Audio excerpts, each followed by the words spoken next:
ఒక్కసారి జగన్ కంపేర్ చేసుకు చూసుకోవాలి.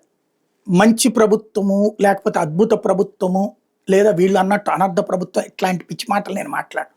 ఎవరి హయాంలోనైనా సరే ప్రజలకి మంచి చేయాలనుకుంటారు. ఆ స్పీడు, ఆ వే, ఆ సంక్షేమం, ఆ అభివృద్ధి ఇవన్నీ కూడా ప్రజలు చూసినే ఓట్లేస్తారు, లెక్కలేస్తారు.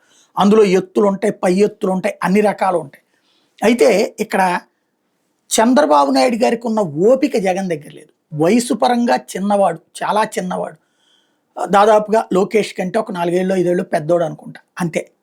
బట్ ముఖ్యమంత్రి అయ్యాక చంద్రబాబు నాయుడు తిరిగిన దాంట్లో 1/4 వంతు తిరిగారు. జగన్మోహన్ రెడ్డి 5 ఏళ్లలో తిరిగింది చంద్రబాబు నాయుడు 1 ఏళ్ళలోనే తిరిగి ఉంటాడు అంత.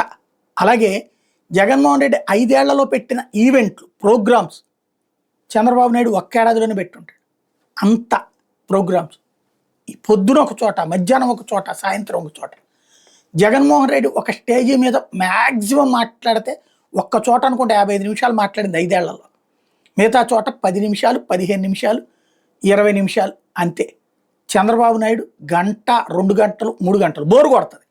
మాట్లాడిందే మాట్లాడతారు, కానీ ఆయనకి ఆ ఓపిక ఉంది. ఈ వయసులో కూడా ఆయన మాట్లాడుతూనే ఉంటాడు.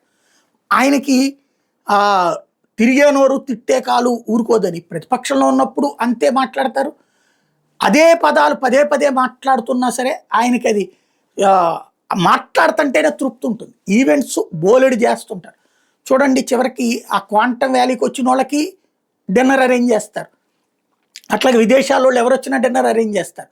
అట్లాగే భారతీయ జనతా పార్టీ జాతీయ నాయకులు, మంత్రులు ఎవరైనా వచ్చినా డిన్నర్ అరేంజ్ చేస్తుంటారు. అంటే ఎప్పుడూ ఇంటరాక్షన్, అదొక ప్రపంచంగా బతుకుతుంటారు, అదే లోకంగా బతుకుతుంటారు. ఇక్కడ జగన్మోహన్ రెడ్డి వచ్చేటప్పటికి తను పథకాలు ప్రాక్టికల్గా అమలు చేసుకుంటూ వెళ్ళిపోతాడు. ఆ పథకపు బటన్ రోజున వస్తాడు జనం మధ్యలోకి, అంతే. ఈవెన్ కార్యకర్తలకు కూడా అందుబాటులో. ఇప్పటికి కూడా తెలుగుదేశం కార్యాలయంలో కార్యకర్తలకు అందుబాటులో ఒక టీముని పెట్టారు, జనసేన కార్యాలయంలో పెట్టారు, ఈవెన్ బీజేపీ కార్యాలయంలో పెట్టారు. కానీ ఇక్కడ వైసీపీ కార్యాలయంలో ఎవరో కార్యకర్తలు అక్కడ వాళ్ళని వీళ్ళని పట్టుకుని రావాలి. ఎప్పుడైనా సరే చెడు మన దగ్గర ఉన్నా వదలాలి, మంచి ఎక్కడున్నా సరే నేర్చుకోవాలి. బాబు దగ్గర జగన్ నేర్చుకోవాల్సినదే.